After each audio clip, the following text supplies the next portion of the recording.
मैं समय हूं और आज मैं आया हूं आपको देने भागवत गीता का ज्ञान। अरे क्या आप लोग डर गए? डोंट वरी, मैं समय नहीं हूं। मेरा नाम उत्कर्ष नारंग है and I welcome you to another episode of let us talk. आज का एपिसोड बहुत ही स्पेशल है क्योंकि आज हम बात करेंगे भागवत गीता से मिलने वाले 7 लेसन्स की। और अगर आप लास्ट लेसन तक रुकते हैं तो लास्ट लेसन बहुत ही स्पेशल है क्योंकि वो एक ऐसी चीज है जो हमें पैदा होते ही मिल जाती है, लेकिन उसे पाने के लिए हमें अपनी लाइफ के एंड तक वेट करना पड़ता है। तो अगर आप इंट्रिग्ड हैं तो listen to these 7 lessons that I have to offer from the Bhagavad Gita. Bhagavad Gita क्या है? भागवत गीता, जिनको नहीं पता, आज से 5000 साल पहले भगवान कृष्ण ने अर्जुन को ये उपदेश दिया था। उन्होंने ये सिर्फ अर्जुन के लिए नहीं बल्कि I think the whole of humanity can derive so many beautiful lessons from the Bhagavad Gita. अगर आप अपनी लाइफ में किसी भी कॉन्फ्लिक्ट के थ्रू जा रहे हैं, परेशानी है, फेलियर है, आप ये नहीं समझ पा रहे हैं कि आपकी हेल्थ को सही करने के लिए क्या आपके पास आउटकम ड्रिवन चीजें आप कर सकते हैं, भागवत गीता हर चीज के लिए आपको कोई ना कोई सीख, कोई ना कोई लेसन दे सकता है। अल्टीमेटली आप उसको प्रैक्टिस करें या ना करें, ये तो आप पे ही डिपेंड करता है। आज मैं देने वाला हूँ आपको 7 लेसन। सो एक थोड़ी सी लंबी लिस्ट है, बट ये सारे इतने प्रैक्टिकल होंगे कि मैं आशा करता हूँ कि आप एंड तक हमारे साथ रहेंगे। जैसा कि मैंने बताया था, आखिरी लेसन बहुत ही ब्यूटीफुल और इंपॉर्टेंट लेसन है, तो उसके लिए वेट करते हैं। Before we start with the first lesson, did you subscribe to the channel yet? अगर आपने सब्सक्राइब नहीं किया है तो सब्सक्राइब बटन पे क्लिक करिए, उस बेल आइकन को दबाइए ताकि आपको इस चैनल के सारे नोटिफिकेशंस मिल सके। और फाइनली, अगर ये वीडियो आपको पसंद आता है, आपके काम आता है, इसको लाइक करें और ग्रुप्स में शेयर करें सो दैट ज्यादा से ज्यादा लोगों के पास भागवत गीता का ये सार, ये मैसेज पहुंच सकता है। सो आज का पहला लेसन, भागवत गीता में जो दूसरा अध्याय है उसमें श्री कृष्ण कहते हैं अर्जुन से कि हमें एक्सेप्टेंस लाइफ में बहुत जरूरी है। हम जब तक ये नहीं समझ पाते कि लाइफ में जो स्थिति में हम हैं, जो कंडीशंस हमारे आसपास प्रिवेल कर रही है, हम उनके लिए एक्सेप्टिंग हो और इक्वली उनको देखें। आप ये नहीं कहें कि बुरा समय चल रहा है तो इतना बुरा क्यों है और अच्छा समय चल रहा है तो इतना अच्छा क्यों है, बल्कि आप इक्वल नजरिए से, एक्सेप्टिंग नजरिए से उस सारी लाइफ को देखें। भगवान कृष्ण अर्जुन से कहते हैं, जब वो उनको सोल के बारे में समझा रहे होते हैं कि हमारा सोल कैसे मूव ऑन करता है, तो उसको समझाते हैं कि लाइफ में जो भी कंडीशंस आती हैं, आपको उसको एक इक्वल तरीके से एक्सेप्ट करना है। अगर आप बहुत दुखी रहेंगे, अगर आप बहुत खुश रहेंगे, तो लाइफ का बैलेंस कैसे स्ट्राइक करेंगे? So acceptance of the reality of what is happening around you is highly, highly critical, and that is the first lesson that we get from the Bhagavad Gita. The second lesson is balance. अब balance क्या है? हम सब चाहते हैं कि हम अपनी लाइफ में एक अच्छा स्टेटस अचीव कर सकें, हमारा सुख शांति भरा जीवन हो और हम अच्छी तरह इसको जीवन को व्यतीत कर जीवन के एंड की तरफ मूव कर सकें। परंतु उस जीवन में बैलेंस होना बहुत इंपॉर्टेंट है। अगर आप ऐसे इंसान हैं जो बहुत ही ज्यादा खाता है या बहुत ही ज्यादा खाने को गिव अप करता है, या तो आप ज्यादा खाते हैं, आप व्रत करते हैं, आप बहुत ज्यादा सोते हैं, बहुत कम सोते हैं, आप बहुत ज्यादा स्पिरिचुअल पाथ पे हैं वर्सेस बिल्कुल नहीं है, जब भी आप दो एक्सट्रीम्स में लाइफ को जिएंगे तो वो सही लाइफ नहीं है। As per the Bhagavad Gita, as per the shlokas of the Bhagavad Gita, Shri Krishna कहते हैं कि हे अर्जुन, तुम्हें ये समझना बहुत जरूरी है कि तुम्हारी लाइफ एक बैलेंस लाइफ होनी चाहिए, तभी तुम एक सच्चे योगी बन सकोगे।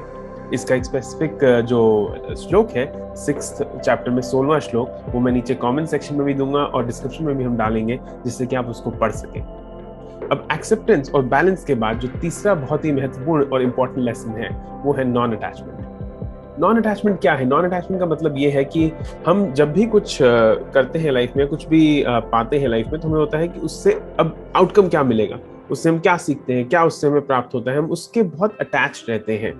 हम अपने आसपास के लोगों के लिए बहुत मोह में रहते हैं, बहुत ही ज्यादा अफेक्शनेट और अटैच उन लोगों से भी होते हैं। हमें हर चीज से नॉन अटैचमेंट बनाना बहुत जरूरी है। इसके लिए एक बहुत ही स्पेसिफिक एग्जाम्पल जो मेरे दिमाग में आता है, जब मेरे भी 2 बेटे हैं 11 और 8 साल के, अगर मैं उनको पाल पोस के, अपनी वाइफ के साथ हम मिलकर उनको पाल पोस के बड़ा कर रहे हैं, अगर मेरी एक्सपेक्टेशन ये है कि वो 2 बेटे मेरे बुढ़ापे का सहारा बनेंगे या मेरी बुढ़ापे की लाठी बनेंगे, जैसा कि मैंने ये भी बोलते हुए सुना है कुछ लोगों को, तो एक बहुत ही गलत एक्सपेक्टेशन है। हमारे बच्चे हमारी कोई एफडी नहीं है कि बड़े होकर उनको हमारा ध्यान रखना है। हम उनको पैदा करते हैं, भगवान के थ्रू वो इस धरती पर आते हैं, पर उनका जन्म के बाद का जो सफर है वो इनिशियली हमारी रिस्पॉन्सिबिलिटी है, because we are parents. But बच्चों को पेरेंट्स का वापस रेसिप्रोकेट करना, उनका ध्यान रखना, उनके बुढ़ापे की सहारा बनना, ये कोई लाइबिलिटी नहीं है जो हम उन पे दे सकते हैं। आई थिंक ये बहुत ही डिफरेंट और डिफिकल्ट शिफ्ट है जो as an Indian society, as an Indian civilization हमारे लिए मुश्किल होगा। पर इसका मतलब ये नहीं है कि बच्चों और माँ बाप में प्यार नहीं होना चाहिए towards the period when parents are ageing. प्यार होना चाहिए, साथ होना चाहिए, सपोर्ट होना चाहिए, लेकिन पेरेंट्स की एक्सपेक्टेशन कि मेरा बच्चा ही मेरे बुढ़ापे का सहारा बनेगा, वो अटैचमेंट हमें खत्म करनी बहुत जरूरी है। तो ये हो गए हमारे 3 लेसन्स, एक्सेप्टेंस, बैलेंस और नॉन अटैचमेंट। बढ़ते हैं हम चौथे लेसन की तरफ। चौथा और बहुत ही important lesson that Bhagavad Gita हमें देती है वो है फिजिकल एक्टिविटी। भगवान कृष्ण अर्जुन से कहते हैं कि जो सही योगी है वो अपनी फिजिकल एबिलिटीज का ध्यान बहुत ही अच्छे तरीके से रखता है। वो ये जरूर करता है कि वो डेली एक्सरसाइज करे, मूवमेंट बनाए रखे, और इन चीजों की इंपॉर्टेंस हमें कभी नहीं छोड़नी चाहिए। बहुत साल पहले मैं एक फिजियोथेरेपिस्ट हुआ करता था, जिसमें मैं those patients who used to have knee replacements, knee pain, backache, इन सब चीजों को ट्रीट करता था। I think the primary thing जो मैं लोगों से कहता था कि अपने शरीर को अगर हम हिलाते रहेंगे, चलाते रहेंगे सही ढंग से, तो लंबा चलेगा। बट आई थिंक क्योंकि गीता का भी यही एक लेसन है कि फिजिकल एक्टिविटी आप लोगों के लिए बहुत ही इंपॉर्टेंट है। फिजिकल एक्टिविटी चाहे वो बच्चा हो या एक बुजुर्ग इंसान हो, उन सबके लिए फिजिकल एक्टिविटी लाइफ में करना बहुत ही क्रिटिकल है, बहुत ही इंपॉर्टेंट है।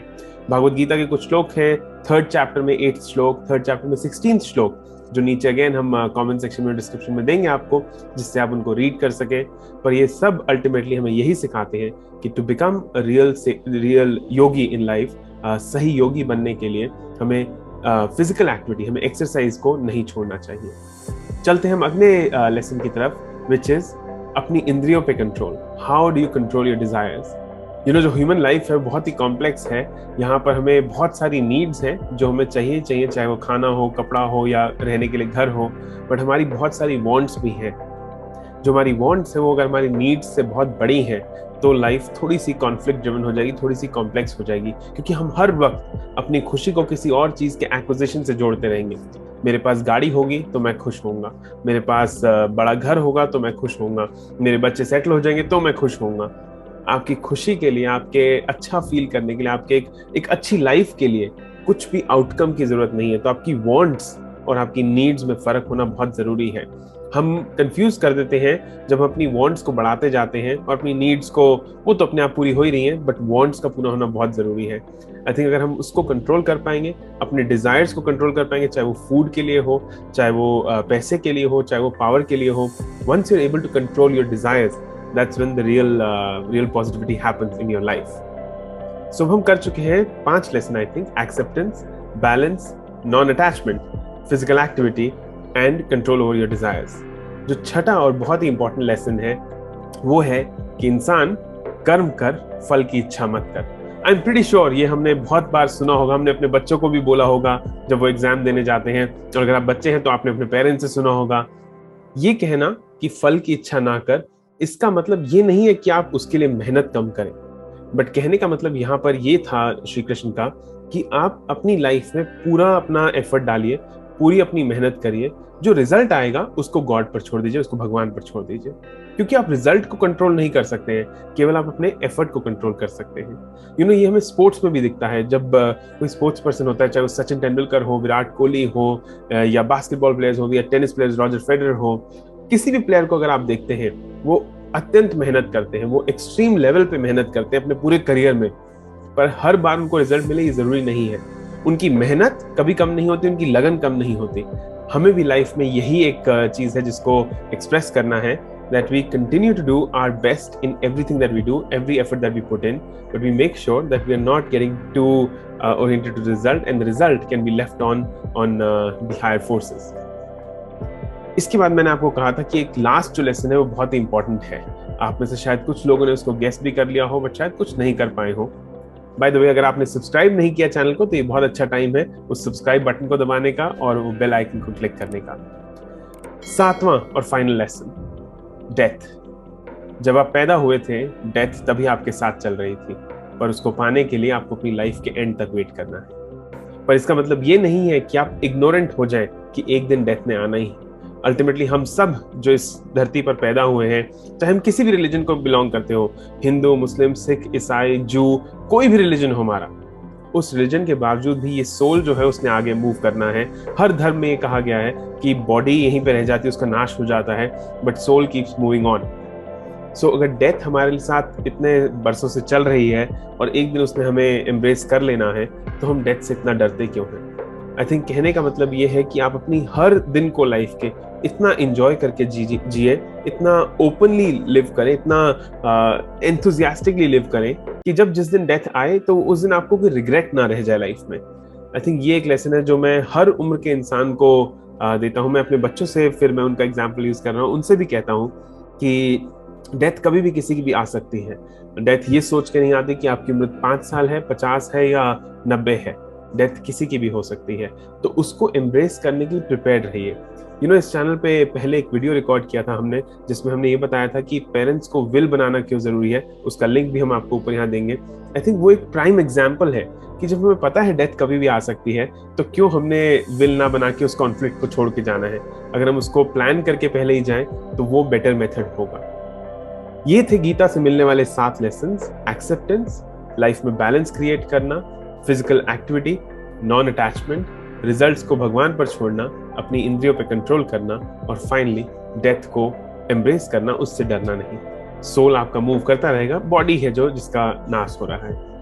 आई होप आज का वीडियो आपके वैल्यू का था, आपको उससे कुछ ऐसा मिला जिसको आप अपनी लाइफ में इंप्लीमेंट कर सकते हैं। ये कोई रॉकेट साइंस नहीं है, ये कोई ऐसी चीजें मैंने नहीं बोली जो हमने कभी सुनी ना हो। आई थिंक द प्रॉब्लम इज कि हम उनको फुल्ली इंप्लीमेंट नहीं कर पाते हैं।